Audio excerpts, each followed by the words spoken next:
అనగనగా ఒక అడవిలో ఒక ఎలుగుబంటి ఉంటుంది. అది చాలా మంచింది.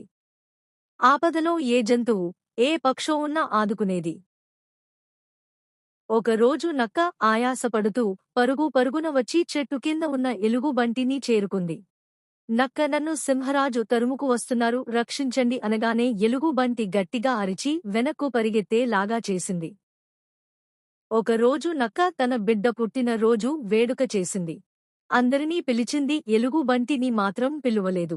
ఎలుగుబంటిని మిగిలిన జంతువులు ప్రశ్నించాయి, నిన్ను నక్క వేడుకకు పిలవలేదా అని. పాపం, ఆ నక్క ఏదో ఒక హడావిడిలో మరిచిపోయి ఉంటుంది అంది.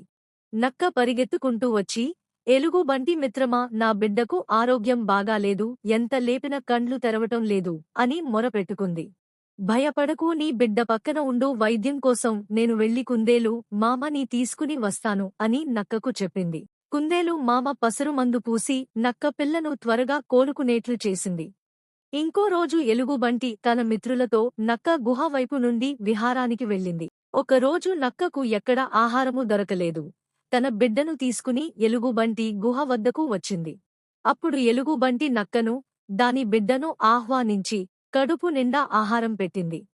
చేపలు, పండ్లు ఇచ్చి పంపుతూ, బాగా తిను, నేను నీకు ఉన్నా, బాధపడకు అనగానే నక్కను చూసి ఎలుగుబంటి మిత్రులు అవసరానికి నిన్ను వాడుకొని నీ సహాయము పొందుతుంది అని అన్నాయి.